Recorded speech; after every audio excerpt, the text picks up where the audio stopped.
지진이 발생하게 되면은 보통 이제 작은 지진, 보통 여진이라고 하는데 이게 4차례에서 5차례 더 발생할 수 있습니다. 아직 안심할 수 없는 상황이 되겠는데요. 관련해서 오정현 기자, 취재 기자 오정현 기자 연결해서 전화 연결돼 있는데요. 상황 좀 더 알아보도록 하겠습니다. 자, 오정현 기자, 지금까지 들어온 소식들, 집계된 내용들 좀 알려주시죠.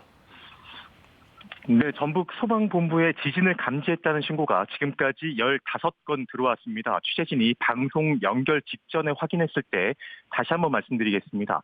전북 소방본부에는 지진을 감지했다는 신고가 지금까지 15건이 들어왔습니다.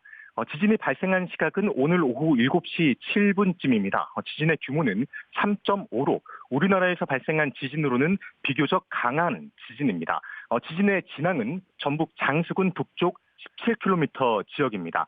앞서 말씀드린 대로 이번 지진에 따른 피해는 아직 정확히 집계되지 않았습니다. 다만 저희가 방송 연결 직전에 전북 소방본부에 확인했을 때 지금까지 지진을 감지했다는 신고는 15건 정도 들어왔습니다. 지금 저희가 소식을 전하는 이 순간에도 지진을 감지했다는 신고는 들어올 수 있습니다. 진동이 멈췄더라도 여진이 발생할 수 있기 때문에 각별한 주의가 필요합니다. 큰 진동이 잦아들면 먼저 가스레인지 등에 불을 꺼 화재를 예방한 뒤 대피해야 합니다. 여진이 발생하면 머리를 감싼 채 견고한 탁자나 책상 아래 혹은 화장실 등으로 피신해 지진이 멈추길 기다려야 합니다. 몸을 피할 공간이 마땅치 않으면 방석이나 쿠션, 가방 등으로 머리를 보호합니다. 또 문이나 벽이 비틀려 방 안에 갇힐 수 있기 때문에 재빨리 현관문을 열어 미리 출구를 확보해야 합니다.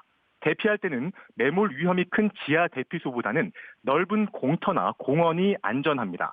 건물을 빠져나올 때는 엘리베이터 대신 반드시 계단을 이용해야 합니다. 다시 한번 강조드립니다. 건물을 빠져나올 때는 엘리베이터 대신 반드시 계단을 이용해야 합니다. 엘리베이터는 여진이 나면 정전으로 작동이 멈출 수 있습니다.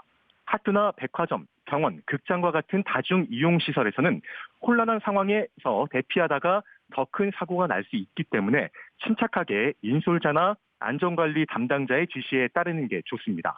건물 밖에서는 무너지기 쉬운 벽돌담이나 자동 판매기 같은 고정되지 않은 물품, 건물의 간판과 유리창 등이 자칫 흉기로 변할 수 있어 조심해야 합니다. 대피할 때는 자전거나 자동차를 사용하는 것은 절대 금물입니다. 다시 한번 말씀드립니다. 대피할 때는 자전거나 자동차를 사용하는 것은 절대 금물입니다. 최소한의 소지품만 가지고 걸어서 대피하는 것이 원칙입니다.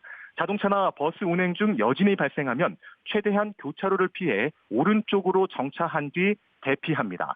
비탈면에서는 산사태로 매몰 우려가 있어 경사면이나 절벽에서 멀리 떨어지는 것이 중요합니다. 재난 상황에서는 정확한 정보가 곧 생명입니다. TV나 라디오를 통해 재난관리 책임기관에서 발표하는 정보에 귀 기울이고 침착하게 행동해야 합니다. 지방자치단체 등에서 보내는 재난안전문자를 참고하면 큰 도움이 됩니다. 네, 지금까지 전주에서 KBS 뉴스 오정현입니다.